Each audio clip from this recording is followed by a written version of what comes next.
जय Hind everyone, welcome to force defence academy. नारी शक्ति की अगर हम बात करें तो आज भारत में चारों तरफ अलग अलग फील्ड में आपको वुमेन एम्पावरमेंट देखने को मिल जाएगा। घर संभालने के साथ साथ अपनी पढ़ाई और देश को एक अलग लेवल पर पहुंचाने के लिए महिलाओं का जो कंट्रीब्यूशन है वो आज हम सब देख सकते हैं। हर फील्ड में आपको जो रेशो है वो बढ़ता हुआ नज़र आ रहा है, चाहे लिटरेसी की बात हो, चाहे एजुकेशन में पार्टिसिपेशन की बात हो, एनरोलमेंट रेशियो हो, अलग अलग जॉब्स में परसेंटेज हो, हर तरफ जो रेशियो है वो इंक्रीज़ हो रहा है। ऑनगोइंग सिचुएशन जो है इंडिया पाकिस्तान की, उसमें हमारी इंडियन फीमेल ऑफिसर्स का पार्टिसिपेशन हम सभी जानते हैं कि किस तरह रहा है।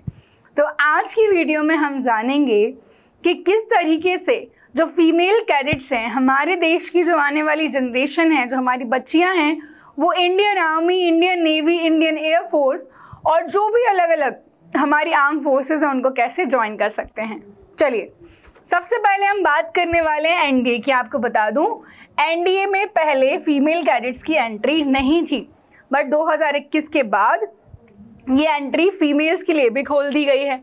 National defence academy Khadakwasla Pune में है, जिसमें आपकी ट्राई सर्विस ट्रेनिंग होती है। तीनों ही सर्विसेज के लिए टुगेदर 3 साल की ट्रेनिंग जो है वो कराई जाती है। अब आपको अपनी एलिजिबिलिटी देख लेनी है। 16.5 से 19.5 ईयर्स तक का जो आपका एज है वो होना चाहिए। आपने 12th कंप्लीट कर लिया हो या फिर आप 12th रनिंग ईयर में हैं, तब भी आप ये एग्ज़ाम दे सकते हैं। आपका एक रिटन एग्ज़ाम होता है जो कि यूपीएससी कंडक्ट कराती है, which is followed by SSB interview.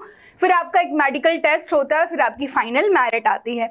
3 साल की ट्रेनिंग आपकी एनडीए में होती है और आप जो भी फोर्स जो है चूज़ करते हैं, नेवी, आर्मी और एयरफोर्स, उसके अकॉर्डिंगली फिर आपकी रिस्पेक्टिव अकेडमीज़ में ट्रेनिंग होती है।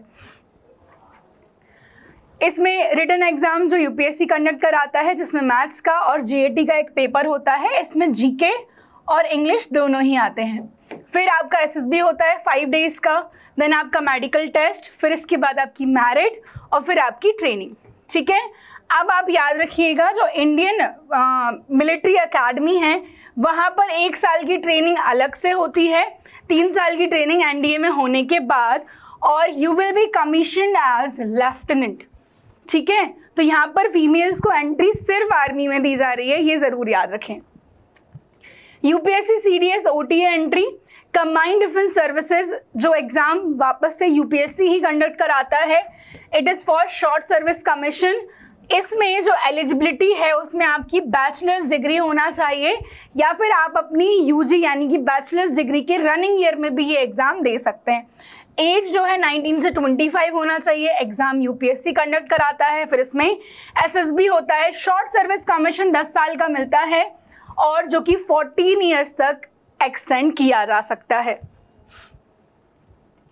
नेक्स्ट हम बात करें, एग्जाम यूपीएससी कंडक्ट कराएगा जिसमें इंग्लिश और जीके का एक पेपर होगा, एसएसबी इंटरव्यू होगा, मेडिकल टेस्ट होगा और फाइनल मेरिट होगी। अगली जो आपको याद रखना है, ये जो ट्रेनिंग होने वाली है आपकी सीडीएस की, ये ओटीए चेन्नई में 49 वीक्स की ट्रेनिंग आपकी होगी। नेक्स्ट एंट्री है आपकी military nursing service, MNS entry जिसको कहते हैं। इसमें फीमेल कैंडिडेट्स, उन्हीं की हम बात कर रहे हैं। एजुकेशन में must appear for NEET UG in the relevant year, जिस ईयर में आप अप्लाई कर रहे हैं आपने ज़रूर से नीट यूजी का एग्ज़ाम दिया हो। आपका सिलेक्शन नीट के स्कोर के बेसिस पर होगा। एक कंप्यूटर बेस्ड टेस्ट होगा, जनरल इंटेलिजेंस और इंग्लिश का, साइकोलॉजी असेसमेंट होगा और फिर आपका इंटरव्यू होगा। इसमें आपको 4 साल की बीएससी नर्सिंग में कराई जाएगी at arm forces medical service college of nursing. MNS officers को critical health care support provide कराने के लिए जो है रिक्रूट किया जाता है।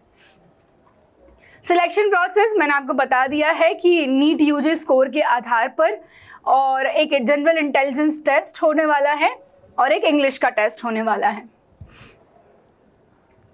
नेक्स्ट हम बात करेंगे फोर्थ, टेरिटोरियल आर्मी।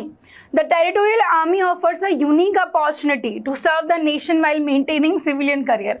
आप कोई भी जॉब कर रहे हैं उसके साथ साथ भी आप हमारी आर्म फोर्सेस के लिए सर्व कर सकते हैं, और उसका सबसे अच्छा तरीका है क्या?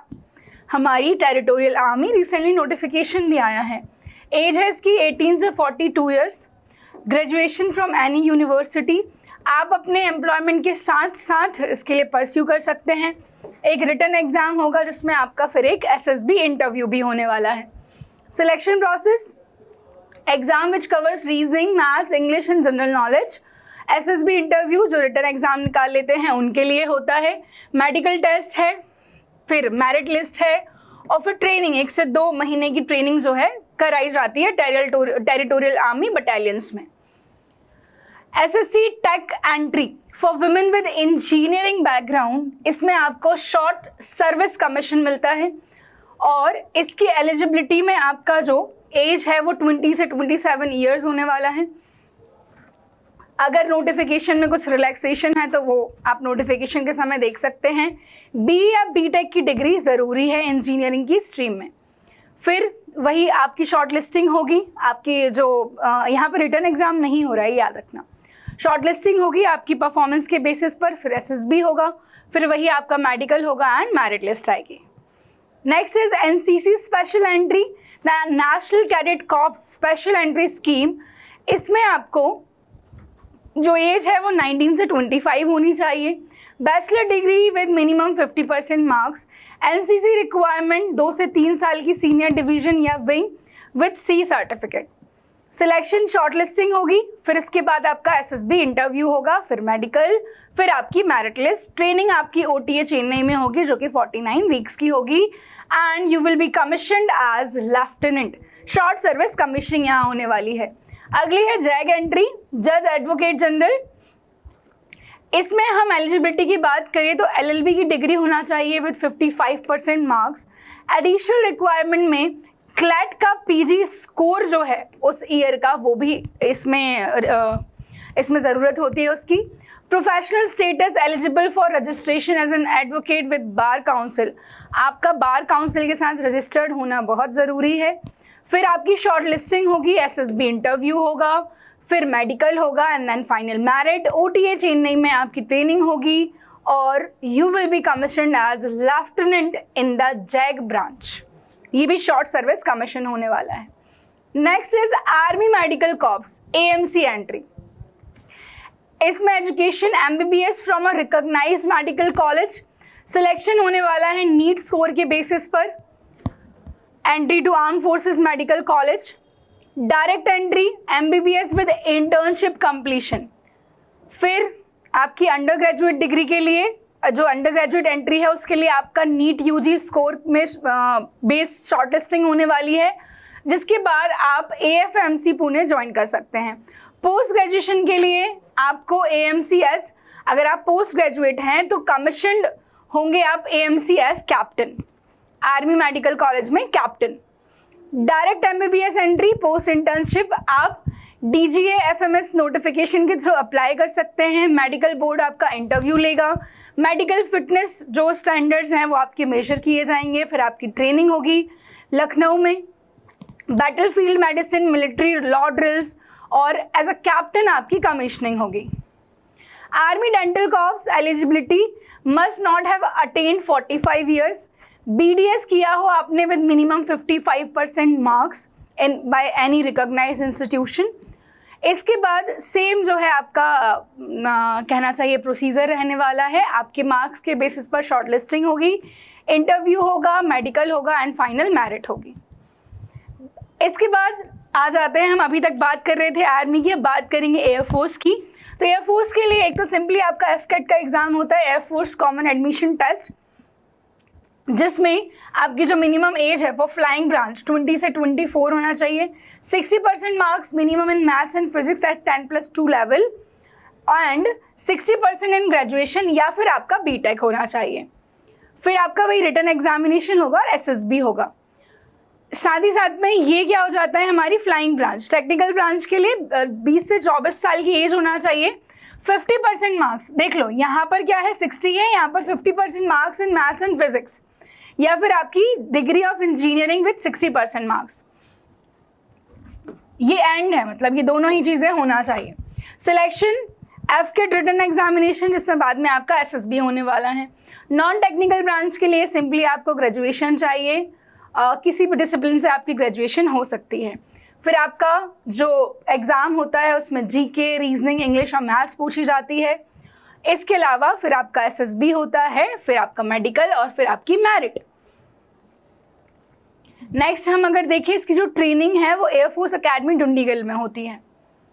Navy, SSC officer entry, naval architecture and other, तो इसमें आपकी जो एज है 19 से 24 फॉर फाइनल ईयर स्टूडेंट, और प्री फाइनल ईयर स्टूडेंट के लिए 18.5 से 23.5। Education engineering in relevant discipline, 60% aggregate marks, फिर आपकी शॉर्ट लिस्टिंग होगी, देन आफ्टर आपका SSB, फिर मेडिकल, फिर मेरिट, वही रहने वाला है। And last is university entry scheme.